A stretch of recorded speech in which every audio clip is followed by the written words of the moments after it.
Hi everyone, this is audap. Let's continue our game of Fatal 12 on Nintendo Switch.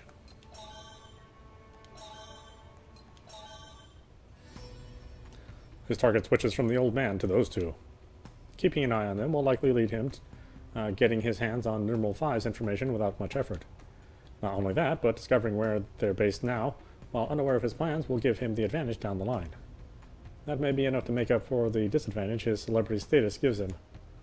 He begins to tail the two, taking extra care not to be noticed. Soon after, Alan returns to the residential district. His attempt to tail them hasn't ended as well as hoped. Not from being noticed, though. Alan trusts himself to not slip up when it comes to that. However, those two must have unconsciously taken a path to shake any potential pursuers. It eventually led him losing sight of them. He mutters to himself as to not stand out. He then makes his way back to his own base of operations. The time has come for him to finally take action.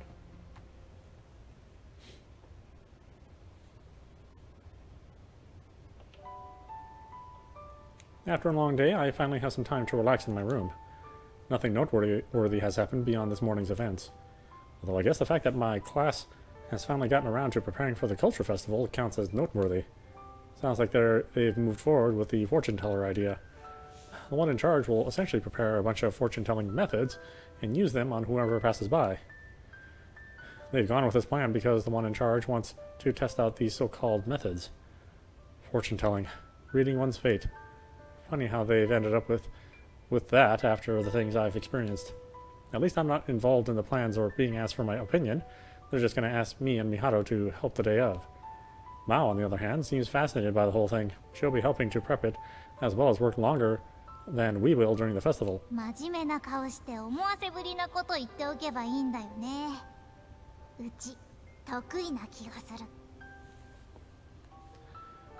Just what you'd expect to hear from her. I wonder if they'll manage to finish everything on time, since the Culture Festival's in 2 weeks. I bet we're the only class this far behind schedule. I already feel exhausted and it's barely 10 p.m. Well, it makes sense considering I left the house so early this morning. Ushizuka Shigetsugu. I repeat the elderly man's name in my head to make sure I don't forget it. Now I have to find out his cause of death and regret, but I'm not quite sure how to go about it. I'm still curious about that girl staying with him too. While I do have her cause of death card, all I know is that a fire is involved, nothing else. That's probably the biggest issue with the cards dealt to us at the beginning.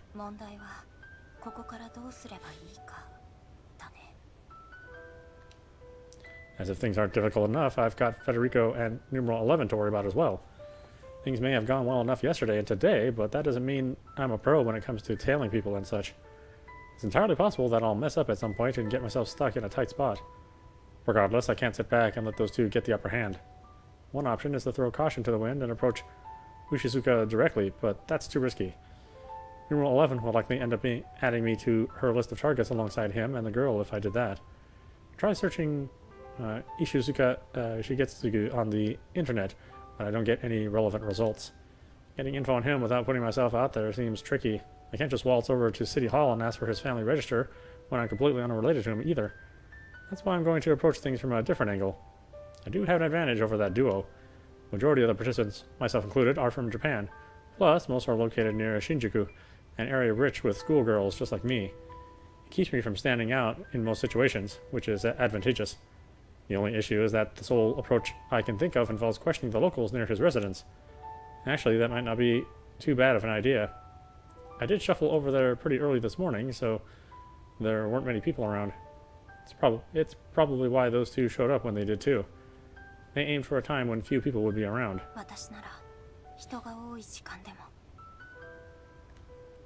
It's hardly normal to ask questions about some random old man, but hey, I'll still seem less suspicious than either of those two doing the same.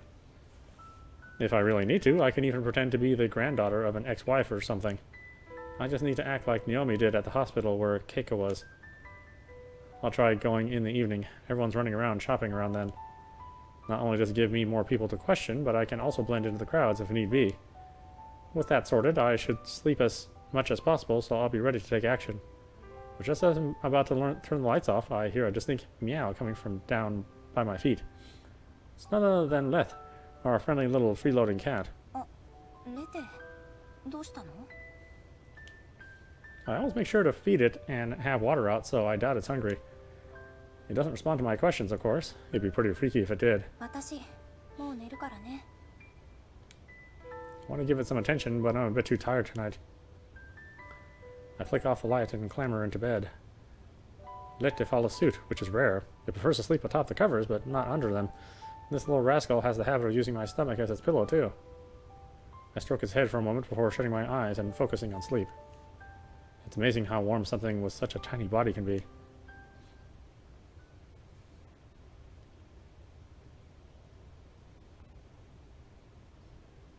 There's a term for when one realizes they're dreaming. Lucid dreaming. Ever since Divine Selection began, I've experienced it at least once per week. Granted, I'm not quite sure what you could call... I'm not quite sure that you can call what goes on in the Court of Fate a dream. Whatever. I find myself once again in a strange place, despite knowing for a fact that I went to sleep not long ago. やあ、お久しぶりでもないのかな。私は人間の時間の感覚がよくわからなくてね。I've seen this man once before. It's only now that I remember having met him in my dreams before, though. 私のことは覚えているかい？いや、今思い出したのだろうね。君が君の大事な記憶を忘れてしまっているように、この夢の中での出来事も忘れてしまうという必然性があるからね。I want to say something, but I find myself unable to speak. He dominates the conversation. 君はコーヒーのお店をやっているそうだけれど、私は紅茶の方に興味があってね。一度アフタヌーンティーというものを楽しみたいと思っているのだけれど、もっともこの夢の世界では一緒に語り合う相手がいないどころか、ティーセットというものが存在しないこと自体が残念だよ。This man knows who I am. I'm not sure how important that realization is when I'm likely to forget everything he says, though. さて、そろそろ雑談もいいだろう。今夜はもう一つ、君の抜け落ちていた記憶が舞い戻ってきたのだからね。お祝いの言葉を告げるためにわざわざ出向かせていただいたよ。どんな記憶かって？おっと、君が夢の中で記憶を取り戻す前に出てきてしまったね。やはり人間の時間の概念は難しい。一方的に流れるだけではあるのだけれど、感覚がつかみにくいよ。では、朝を迎える前に少しだけ君の記憶を思い出すといい。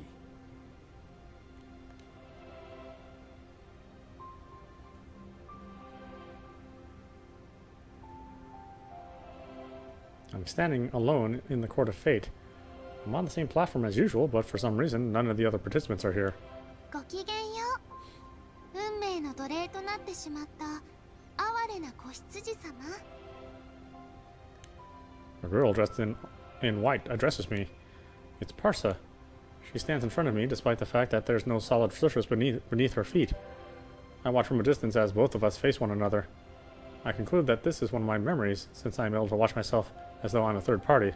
命を落としてしまったあなた様の精神は今、運命をさまよってらっしゃいますわ。ですが、あなた様は改変された運命の中で、女神の選定の参加者になっていただきます。She begins to tell me about divine selection. She explains all the rules. I watch myself try to get a word in every now and then, but she ignores each attempt. Everything she's explaining here is the exact same as what she told us during the first election. Memories of an explanation I had heard before. This must have taken place right after I died then. Considering the in-depth explanation she's giving, it's no wonder she was unimpressed with me when I asked her about it again. Well, remembering this explanation of rules I already know is more pointless than one would expect to. ただし、忘れてはいけないことが一つございます。あなた様方12人は皆、12週間後の同じ時、同じ場所にいた可能性を持っていました。一度は失われてしまった未来で到達していたはずの場所。その場所こそ、あなた様方の運命の終着点となりますわ。前提で最後の一人となられましたら、必ずその時までにその場所へ向かってくださいませ。運命の終着点にたどり着いて、初めてあなたが死の運命を回避し生き残ることができたという運命が定着いたしますわ。もし運命の終着点にたどり着かなければ、それはその時のお楽しみということにいたしましょう。 She didn't mention a specific time or place. Instead, she placed her finger on my brow. She closed her eyes, and then her finger began to glow. She didn't need words for this part. With that touch, Parsa etched the final destination into our minds.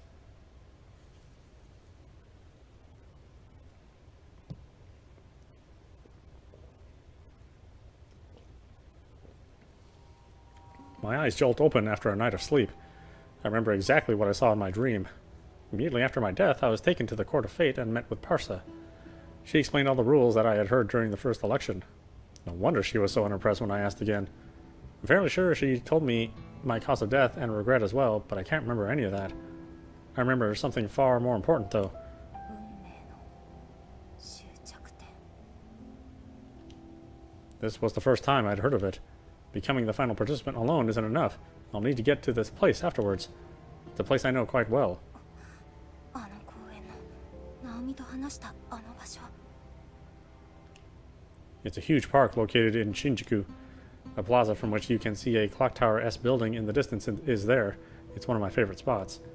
That's where all 12 of us are meant to gather, the final destination of our individual fates. まさかそんなことって。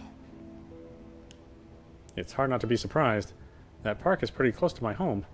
12 weeks after Divine Selection begins, or 7 weeks from now, the weather will likely be nice, so I can't say that I wouldn't have gone for a walk there. Besides, it's also a popular tourist spot. Sonia mentioned that she had planned on coming to Japan with her family in the first place. It wouldn't be surprising if she would have gone there with them. As for the others, I'm not sure why they'd go there. But the fact remains that it's a popular spot. There are plenty of reasons to check it out. It also explains the deja vu I felt when talking to Naomi. Parsa had shown me that scenery once before. I'm not sure how to describe the sensation I experienced when she did so. I guess it'd be similar to the feeling you get when you're dreaming. そういうことだったんだ。 I can finally answer a number of questions that I've been asking myself. It explains why most participants are Japanese, as well as why those who aren't have gathered in Japan. Parsa never did explain why that place is our final destination. Much like how she never discussed how or why Divine Selection exists, she probably deemed it unnecessary information. Either way, I managed to regain an important memory regarding the whole process. By the time I finished processing this revelation, I noticed that a certain feline isn't beside me anymore. I guess it slinked off at some point while I was asleep. まったく自由なやつだに。 I let slip an awful cat pun without even thinking about it. At least there's no one at the door. I might have gone ahead and elected myself for elimination if someone caught me saying that. Just as I start to get ready for school, I check the time, and my heart nearly jumps out of my throat. I must have been in a pretty deep sleep. I woke up half an hour later than usual.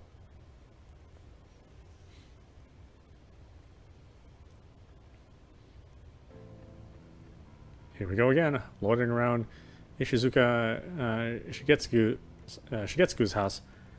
It seems like he's the kind of guy who enjoys his morning walks. He might be happy that he doesn't need to worry about his back pain. But come on, how does anyone enjoy the same path over and over again? Whatever, the only thing we care about is that there's no one home this time of day. We're trying to think up of a way to sneak in while he's out. And when I asked Odette what we do inside, she gave me a quick answer. 痕跡を探す。 Not that any more needs to be said. It's pretty obvious what we'll do. The only piece of information we're missing is his regret. Chances are he's been living here forever, based on the crappy condition of this house. That means he'll have stuff that's been sitting around for ages.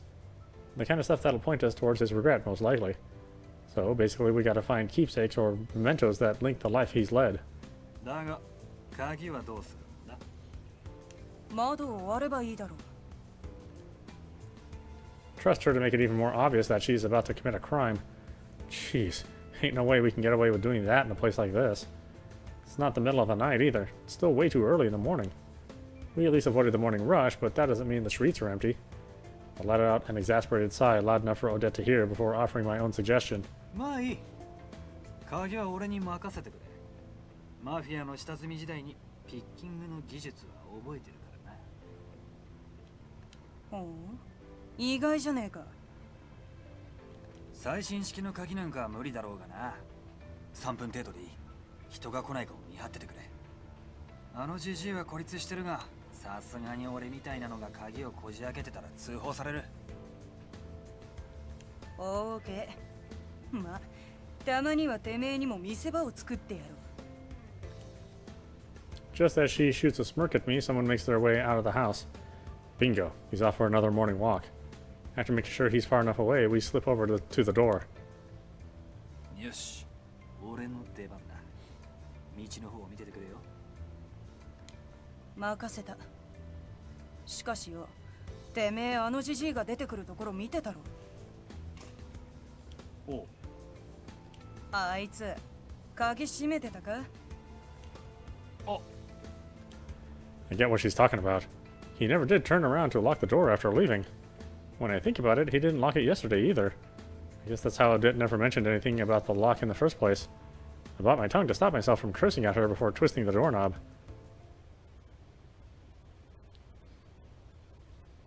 So much for getting my time to shine. I open the door, remove my shoes, and carry them in one hand as I make my way in. The interior looks the way I expected. Dilapidated wooden furniture, newspapers and magazines littered all over, etc. But holy hell, is it small. I don't know if it's normal for Japanese houses or not, but you can barely fit anything in here. In fact, me and Odette can't stand shoulder to shoulder without getting pressed against the walls. さて、家宅捜索としゃれ込もうぜ。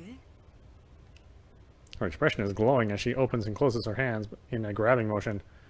We probably don't need to worry about being loud while he's out, but I'm not too comfortable with Odette speaking at her typical volume. 誰？ That little question takes us by complete surprise. It's a kid's voice. Huh? I don't recognize the voice either. That geezer's supposed to be living by himself, so there shouldn't be anyone else here. I know I didn't imagine it though. 厄介だな。二人いるんだね。 The voice is more clear this time, but I can't tell if it's a boy or a girl. Definitely a kid though. 聞いたことがある声だ。夢の中で。お前たちの声は知っている。 Well, that helps to explain things. Ain't no doubt about it now. The runt's a participant. Based on the voice, it's gotta be numeral 4. ブランク。てめえが白紙のガキだな。3番と11番の人たち。まさか2人が協力していたなんて。ジジイと4番のガキが協力していたなんて。We express our mutual disbelief simultaneously. With that out of the way, the kid approaches us. Looks to be just over 5 feet tall. Ain't Japanese, but based on the facial features, that's for sure. Looks real young though. I guess they're in the middle of puberty, so 13 or 14. Their voice hasn't broken either, which makes it a doozy to discern gender. Based on their overall figure though, I guess female. な、さっきのどういう意味？ブランクってのがこいつの使命なのか。それに、そもそもどうして名前を？ああ、言ってなかったな。こいつの使命は私の初期カードの1枚だ。だが言った通り、内容はブランク。白紙で何も書かれちゃいなかった。直接会えばわかるとも思っていたが、残念。まだわかってねえな。The kid's expression shifts upon hearing Odette's claim. Their guard has just gone up. ブランクってのは名前がないってことなのか。さあな。どうなんだ？教えると思う？はん。The kid tries to provoke Odette with a glare, so she scoffs back. まあそれは僕自身知らないから答えられないんだけど。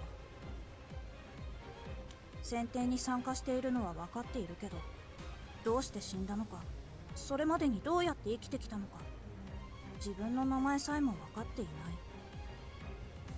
記憶喪失ってやつか。女神は不親切だな。その状態で選定に参加させるとは。肉体だけまともにすりゃいいわけじゃなかろうに、公平性なんてありゃしね妙に同情してるな。え。同情じゃねえよ、哀れみだ。With that, she moves her sights back onto the kid. ジジイとは協力しているのか？協力？知らないよ。僕たちはただ普通に生活しているだけだ。選定に参加する気はないからね。なんだって？おとなしく死んでもいいってことか？そうじゃない。お前たちが脱落させ合ってくれれば最後に残るのは僕たち2人だ。2人残ったらどうする？おじいちゃんに生きてほしい。おじいちゃんは迷子になっている僕を助けてくれた。選定の参加者だと分かっているのに家に引き取ってくれた。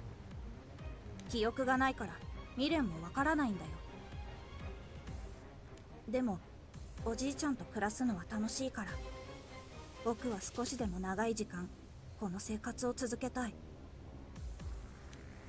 Both of us are staring the kid down, but they don't flinch in the slightest. Normally I'd call bullshit on a story like that, but the kid's different. Their expression makes it clear they ain't lying. もう察しはついてると思うけどよ。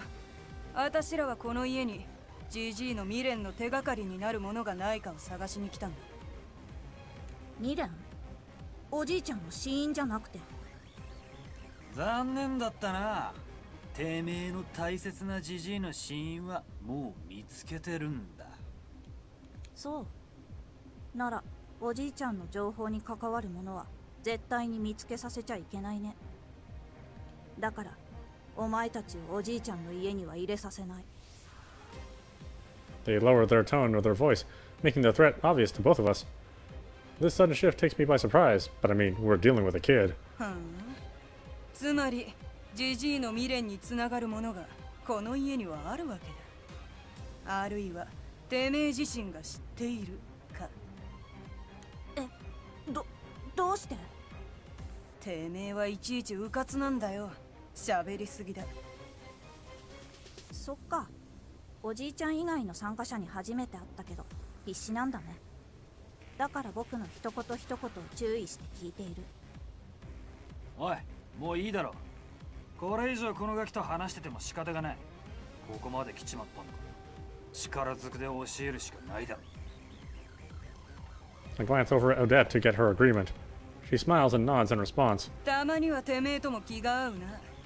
こうなっちまった以上、こいつを黙らせてジジイが戻ってくる前に家を捜索する。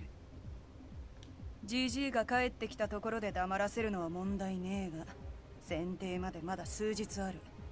その間に警察を呼ばれたら面倒だ。 I am thinking the same thing. Things would get real annoying real fast if someone were to cause a ruckus here. Our passports and stuff might be good fakes, but it'd be trickier to sneak around with the police on our asses. We ain't the most decent people in the world either. They'll find plenty to hold us on if they're given a reason to check out our histories. この家には監視カメラもないんだ。てめえを喋れない状態にしちまえばそれで十分だ。言っておくが、俺たちにかなうと思うんじゃねえぞ。今どいたら許してやる。てめえは自分より弱そうな相手に対しては強気だな。うっせえ。 Both of us move towards the kid, but they still won't budge. Hell, they provoke us even more. おじいちゃんは僕が守るよ。Oh, Japan. Is this guy gonna kick the adults' asses? I don't know what it is about Japanese game media and manga and anime and films, but they always gotta have like a kid be like super powerful, you know, because this is the target age audience of for whatever reason of game media or of visual novels or manga. They think that everybody's like 13 or 14, so they gotta have like a powerful kid character to, you know, fulfill that fantasy with. But and maybe it's different. Maybe it's different in Japan than it is in North America. But in North America, you always kind of, you know, want to be someone a little older because people that are older have more opportunity. But in Japanese media, It's like they always want the adventure to happen to somebody younger, you know, to I don't know, to break the illusion that you have to be older. I don't know what the deal is. いい度胸だ。おい、私は入り口の方を見てるから、てめえで片付けろ。任せな。 The quickest way to shut someone up is to crush their throat. It won't kill them, but it'll keep them from singing for a few solid days. Step forward through the narrow hallway, my hands aimed at the kid's throat. They managed to move up quickly enough to dodge under me. すばしっこいな。 It's pretty common for smaller targets, but in the end, the kid's just a kid. I've got the longer reach, not to mention the physical advantage. They turn their back to me and make their way further into the house. 逃げるのか。 All they've done is moved into another room. Noise travels pretty easily in a cramped house like this, so as long as it ain't one of them ninja houses, it shouldn't be hard to find them. 逃げないよ。 They pop back out from the room they ran into. I kick at them with my left leg. It creates enough distance so that they won't be able to reach for me. こんなの。 They dodge under me again, but it's not a big deal. As I bring my leg back down, I smack the kid with the back of my heel. It connects with their shoulder, causing them to falter for a moment. I was aiming for their head, but they ducked out of the way in time. With my foot planted back on the ground, I move in for the kill again. おいバカ、下がれ。 Before I can react, the kid has slid right beneath me. They use the impact from my heel, hitting them to close the gap between us. Don't tell me this brat actually let themselves take the hit. It's too late for me to do anything, though. I have no idea if I managed to let out a scream or not. I tried to block it, but there was no way. The kid clenched their fist and let loose with a flying uppercut straight into my crotch. Before the pain kicks in, I lose all feeling in my body for just a moment. And then the sharpest of pains rushes through me, almost like the organs above my groin are being strangled. My hands cover my crotch on reflex as I crumple to my knees. They don't stop there, though. Pain starts to rush through my shoulder next. This isn't pain from a blunt strike, though. It's from a sharp object. 外したか。 They're holding a knife in their right hand, which they had used to stab my shoulder. Fortunately, it hit the seam of my jacket, so I got away with a minor cut. They must have run into that room to grab the knife, so I assumed it was the kitchen. おかしいな。頸動脈を狙ったんだけど。 I do my best to collect myself, but the pain from my crotch isn't making it easy to move. They retract the knife and take aim for a second stab. Somehow I managed to throw myself out of the way just in the nick of time. Although doing so leaves me face planting into the floor. I turn to face them and I see no hesitation on their face whatsoever. At least the pain's starting to fade. I raise my knees in order to kick myself back onto my feet and dodge the knife. It turns out that isn't their plan of attack. Instead, I can tell another shot at my crotch is coming. Not wanting to experience that again, my body unconsciously ducks in order to dodge it. 今度こそ。 The next moment, a mammoth shadow passes over the top of me. Odette has launched her massive leg right into the kid. They block with both arms crossed in front of their face, but the impact still sends them flying across the hall. てめえはバカか。あんなガキに負けやがって。負けてね。 Nobody in the world would believe that. If I'm being honest, I'm terrified by how focused they were on decimating my loins. うっと。 The kid flings the knife across the hall towards us. Odette dodges it with ease, which leads it to clattering harmlessly on the floor. But the knife wasn't twirling around or anything in midair. It flew straight as an arrow. 何者だ。僕もわからないよ。でも、体が勝手に動くんだ。 Yeah, super-powered kids. I guess there's enough, like, dumbass media with, big muscle men, amoral, a-holes being the star of every, comic book in America. So, we have our own faults as well, of course. 記憶喪失だろうが、体に染みついた技術ってのは体が覚えてるらしいからな。 Odette plucks the knife from the floor and chucks it back at the kid with even greater speed and precision. They knock it aside with a frying pan they've grabbed from nearby before scuttling it off into a room across from where they got the knife. It was a tiny window of opportunity, but they took full advantage of it. また武器か。おい、早く立て。 I jumped to my feet the millisecond she shouts at me. 今度はなんだ。さっきは殺そうとしたからダメだったんだ。選定中は脱落以外では死ねないから。 They reappear, muttering something at us. これでどう？ They brandish something in both hands, which they then heave towards us. I guess I'm their target again. 当たるかよ。 Looks like they've decided to chuck screwdrivers this time. 4 of them, each around 4 inches long, are heading my way. Not like they'll hurt unless they catch you right in the eyes or mouth. Not great weapons, unlike the knife. All 4 scatter across the floor as I dodge them with a backstep. Odette charges in as soon as I step back to evade the flying tools. こっちは2人だ。忘れちゃいけね She prepares to use a spin kick. え。ああ、 The kid must have seen it coming, though. They grab Odette's leg with their left hand and propel themselves upward in what looks like a handstand. The ceiling is low enough that their feet reach it after that maneuver. Following that, they utilize the ceiling to propel themselves towards me yet again. With an even bigger knife in hand, mind you. 狙いは俺かよ。 I ain't dumb enough to let someone leap straight into me. Their skill might have taken me by surprise, but I can dodge this no problem. I slide my red foot back to do so. どうしててめえはそんなにバカなんだ。 Her insult isn't directed towards the kid, but to me. My foot doesn't slide across the floor when I pull it back. Instead, I trip over something. なんだと。 It's not like I've tripped over thin air either. My foot has caught onto something hard. It's one of those screwdrivers the kid had thrown at me a moment ago. 今度は外さない。 The kid uses the opening to thrust the knife into my side. This time it digs deep into me. They retract the knife immediately and put some distance between us, their eyes watching Odette all the time. Blood starts to gush out of me, dousing my jacket. Fortunately, my ribs took the brunt of the blow, so my insides aren't damaged. I probably have a few cracked ribs, though. That probably would have killed me had the kid been a bit stronger. 足引っ張りやがって。第3だ。 I am already starting to lose consciousness when she says that.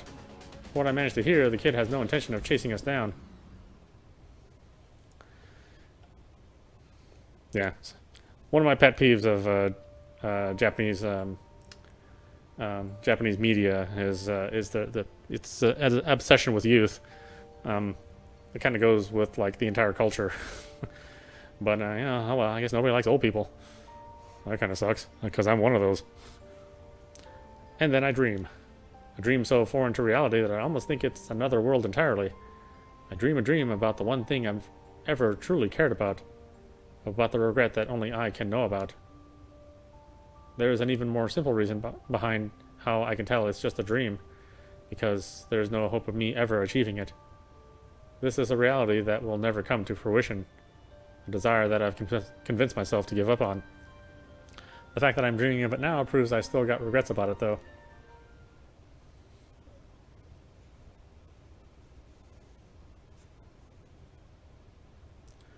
Just as I start to wonder why my ass hurts, I notice that I'm sitting by a road.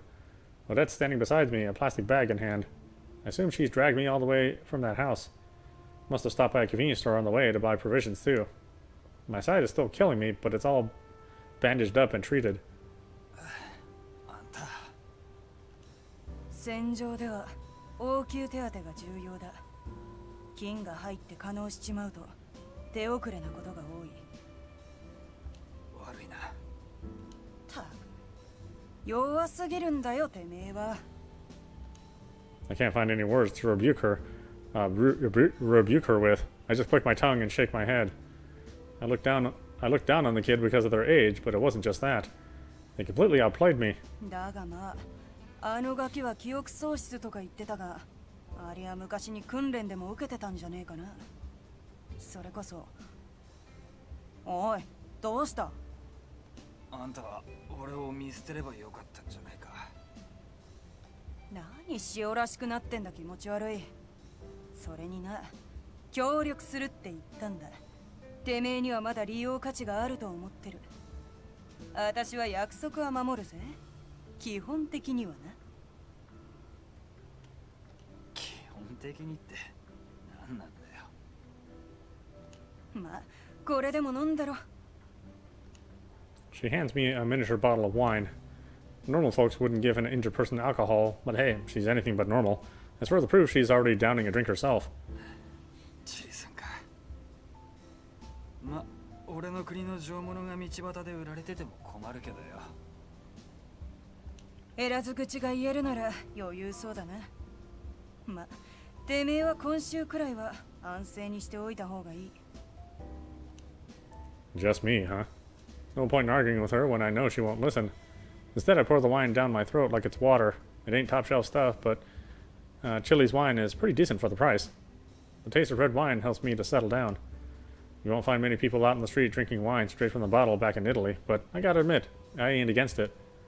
After enjoying our wine and a sandwich, we trudge back to our hotel. 次は私があいつをぶっ倒す。あのガキは楽しめそうだったからな。 I can tell she ain't gonna go looking for revenge on my part. That'd be pretty unnerving by itself, but I know her, and she's doing it for her own sake. It's been over a month since Divine Selection started, so I've managed to pick up enough clues to figure out what she's thinking every now and then. It's pretty ridiculous, but she's just looking forward to pummeling that kid.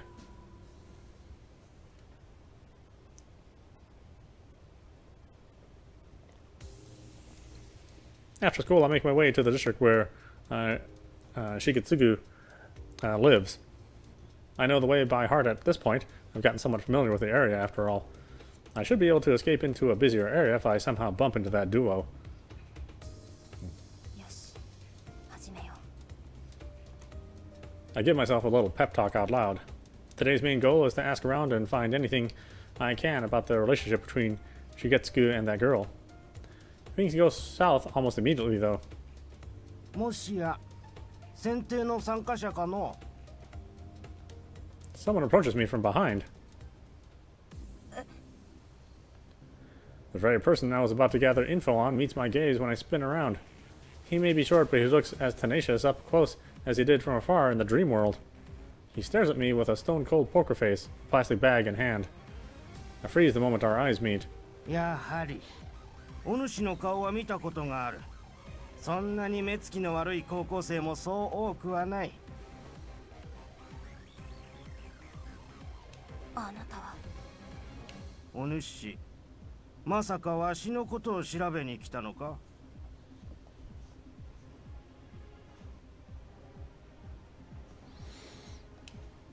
His posture makes him look exhausted.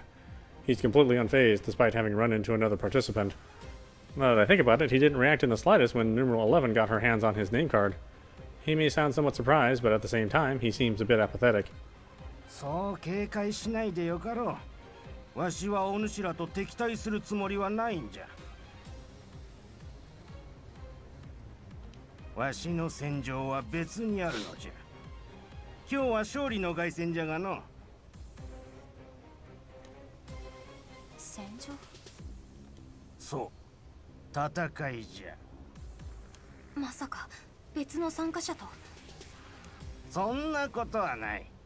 わしの戦場は駅前にあるんじゃ。I'm completely baffled by his statement.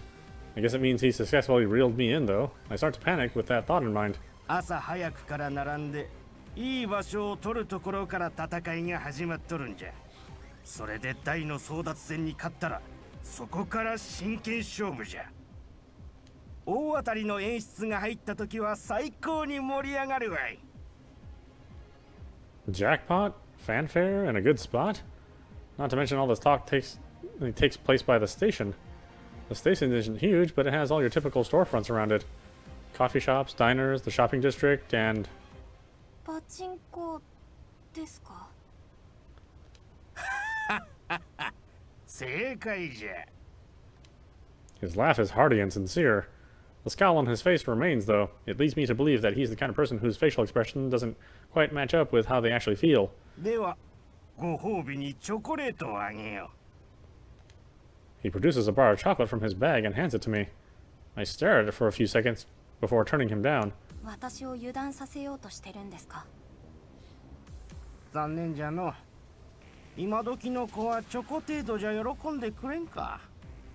あの子は目をキラキラさせてくれるのにの。あなたの家に住んでる女の子のことですか？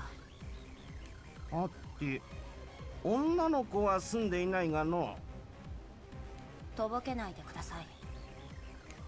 I try to sound as threatening as I can muster. Letting him lead the conversation any longer is too risky, especially when I can't gauge his intentions. おお、怖い怖い。I stare him down as he tries to tease me. It's possible that he's trying to rope me in and extract useful information out of me, so I try my best to say as little as possible. さっきも言ったろ。端的に言って、わしはお主らと争う気はないんじゃ。追い先短いじじいだからの。こうやって少しだけ寿命が伸びただけでも幸せもんじゃ。おかげでしばらく行けんかったパチンコにも行けるしの。すごいぞ。選定が始まってからわしは収支がプラスなんじゃよ。I refuse to say anything in response to his random conversation. ただの、お主、帰ってくれぬか。He finally confronts me, possibly after realizing that I will stay quiet if he doesn't. わしはいいんじゃが、生かしたい子もおってな。It has to be the girl. I already know for sure that they're living together, which means he's feigning ignorance. あの子がおのずから戦う意志を持ってくれるまでは静かに暮らしていたいんじゃ。隠居したじじいの頼みじゃから聞いてはくれんかの。それはその子を勝たせたいってことですよね。だったら聞けない。ま、そうじゃな。しかしこういうのはどうじゃろう。 His tone becomes grave, and his expression somehow gets even more tenacious as he speaks. お主とは会わなかったことにしてやる。それならあの子もお主を脱落させることはないじゃろう。してやるですか。あなたの方が年上ですけど、この状況で上から目線は間違いです。牛塚重次さん。わしの名前を知った程度でいい気になっておるのか。 He doesn't falter when confronted with my threat. He asks to provoke me instead. なんての。さっきも言ったろ。わしはお主らと敵対するつもりはないんじゃよ。 His tone returns to normal, although his expression remains unchanged. We've made absolutely no progress. I guess his age and experience means it won't be easy to reel him in. 特にお主は一部の参加者と違って何の変哲もない痛いけな不女子じゃ。若いうちに死んでしまったのは残念じゃが、少しでも長く生きるためには他の参加者と関わらないのが一番じゃぞ。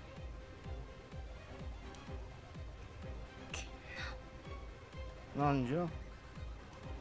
I'm not sure how, but I managed to stop myself from screaming in his face. I just about had it with him talking to me like some dumb kid. 私は少しでも長く生きるためにこうしているんじゃない。答えを見つけたいから。